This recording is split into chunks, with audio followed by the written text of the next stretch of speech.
ہم فلسطین سے محبت کیوں کرتے ہیں؟ ہم فلسطین سے اس لیے محبت کرتے ہیں کہ یہ فلسطین انبیاء علیہ السلام کا مسکن اور سرزمین رہی ہے۔ حضرت ابراہیم علیہ السلام نے فلسطین کی طرف ہجرت فرمائی۔ اللہ تبارک و تعالیٰ نے حضرت لوط علیہ السلام کو اس عذاب سے نجات دی جو اس کی قوم پر اس جگہ نازل ہوا تھا۔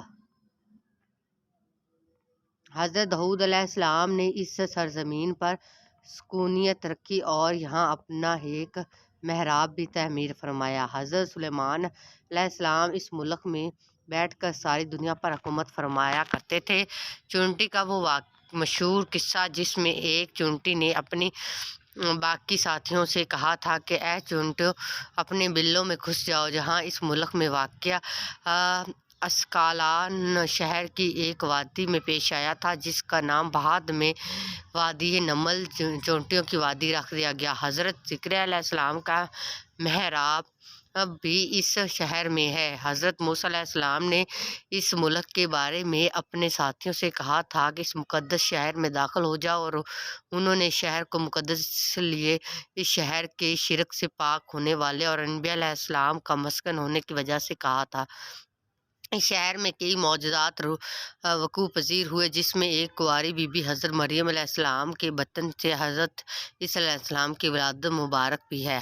حضرت عیسیٰ علیہ السلام کو جب ان کی قوم نے قتل کرنا چاہا تو اللہ تعالیٰ نے انہیں اس شہر سے آسمان پر اٹھا لیا۔ ولادت کے بعد جب عورت اپنی جسمانی کمزوری کی انتہا پر ہوتی ہے تو ایسی حالت میں بی بی مریم کا کھجور کے تنے کو ہلا دینا بھی ایک معجزہ الہی تھا۔ قیامت کی علامت میں سے ایک حضرت عیسیٰ علیہ السلام کا زمین پر واپس تشریف لانا اس شہر کے مقدس سفید مینار کے پاس ہوگا۔ اس شہر کے ہی مقام باب اللد پر حضرت عیسیٰ علیہ السلام مسیح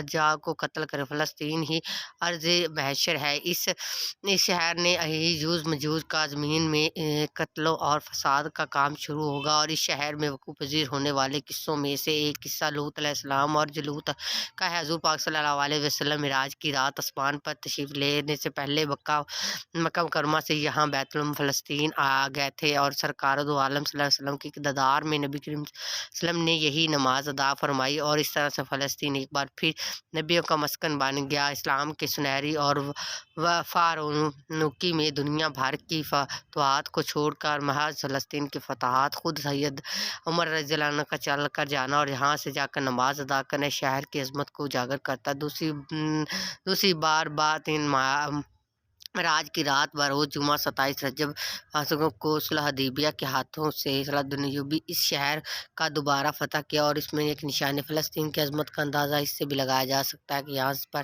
پڑھی جانے والی ہر نماز کا اجر 500 گنا بڑھا دیا گیا۔ تھینکس فار واچنگ ویڈیو پسند ہے چینل کو سبسکرائب، کمنٹس، لائک، شیئر ضرور کیجیے گا۔ اللہ حافظ۔